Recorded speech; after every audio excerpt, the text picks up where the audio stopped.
जय हिंद साथियों, बिहार एसएससी के अंतर्गत एक नई बहाली आई है जो कि है सांख्यिकी पदाधिकारी, प्रखंड सांख्यिकी पदाधिकारी के रूप में ये वैकेंसी आया है और बिहार एसएससी यानी बीएसएससी के द्वारा ये एग्जाम कंडक्ट करवाया जाएगा। इस बहाली के बारे में पूर्ण जानकारी आपको देंगे और पूरी चीज़ आपको बताएंगे।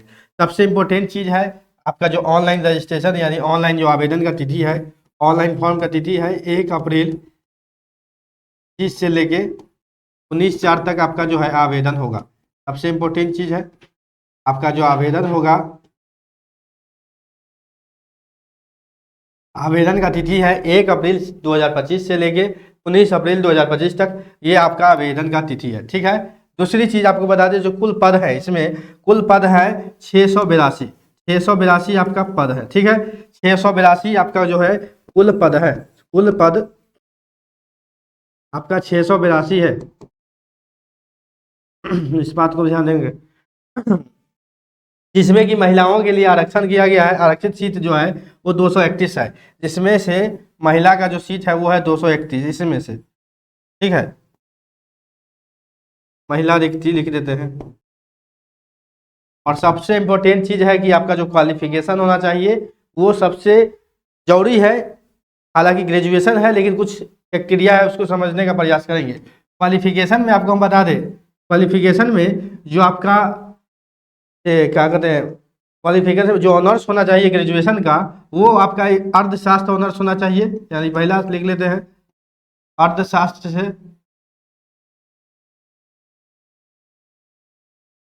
दूसरा, अगर आप गणित से हैं यानी मैथ ऑनर्स किए हुए हैं। ठीक है। और तीसरा, सांख्यिकी के किसी विषय से भी स्नातक किए होंगे तब। यहाँ पर हम लिख भी देते हैं, चलिए।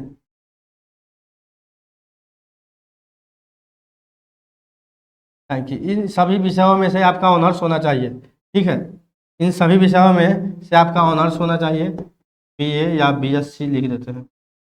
ठीक है, इस बात को ध्यान में रखेंगे। और एक चीज़ जो लिखा गया है, पास कोर्स यानी पास कोर्स के रूप में उक्त विषय से स्नातक डिग्री पूरक विषय सब्सिडी के साथ स्नातक डिग्री प्राप्त उक्त पद पर योग्य होगा।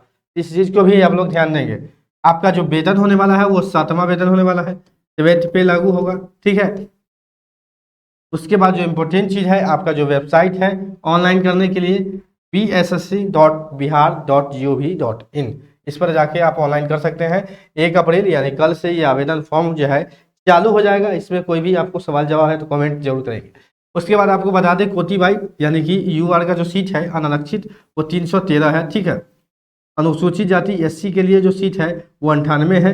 अनुसूचित जनजाति के लिए एसटी के लिए सीट जो है वो 7 है। अत्यंत पिछड़ा के लिए 112 पद है, यानी ईबीसी के लिए 112 पद है। और उसके बाद ओबीसी के लिए 62 पद है, ओबीसी के लिए 62 पद है। और आपको ईडब्ल्यूएस के लिए 68 है, ईडब्ल्यूएस के लिए 68 पद दिए गए हैं। ठीक, देखिए इसमें से 68 में से 24 पद जो है वो महिला को चला जाएगा, रिजर्व सीट है। और यहाँ पिछड़ा वर्ग महिला में सीट 22 दिया गया है। ठीक, पिछड़ा वर्ग महिला का जो सीट है ये एक स्पेशल सीट दिया जाता है जो 22 सीट अलग से भी है। ठीक है, पिछड़ा वर्ग के लिए इसमें बहुत सारे क्राइटेरिया आता है। ठीक, तो आपका जो कुल पद है वो 682, जिसमें कि महिला आरक्षित पद है 231। अब यहाँ पर है आयु सीमा, एज की बात बोले, एज की बात बोले,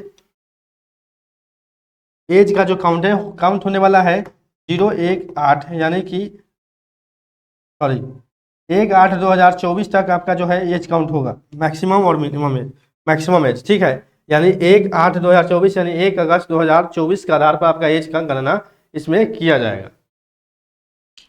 यानी 1/8/2024 तक आपका एज जो है वो कंप्लीट हो जाना चाहिए। इसके criteria minimum qualification, minimum age की। ठीक है, तो आपका ऑनलाइन आवेदन यहाँ से शुरू हो जाएगा, इस वेबसाइट से जाकर कर सकते हैं। कुल सीटों के बारे में बता दें, और यहाँ पर आपको जो संख्या है वो भी हम बताएं। स्वतंत्रता सेनानी के लिए 14 सीट है, और दिव्यांग जो भी छात्र हैं वीआई है उनके लिए 7 पद है, दीदी है, और ओएच के लिए भी 7 है, और अलग अलग डिपार्टमेंट के लिए है, यानी मुख्य बधिर है। ठीक है, इस सारा के लिए जो है पद अलग से रिजर्व होता है। ठीक, तो इसमें आप लोग आवेदन करें, और इस फॉर्म में भरने में कोई भी जानकारी चाहिए तो आप मेरे चैनल पर कमेंट करके जान सकते हैं। इस वीडियो में भी कमेंट करके आप जान सकते हैं। ठीक है, तो मिलते हैं अगले अपडेट में। अगले बार हम अगले नौकरियों की जानकारी देंगे। तो नौकरी इंडिया चैनल पर आपको सरकारी हर प्रकार का जॉब अपडेट मिलता है, तो चैनल के साथ बने रहें। चैनल को सब्सक्राइब नहीं किया तो सब्सक्राइब जरूर कर लेंगे। मिलते हैं अगले वीडियो में।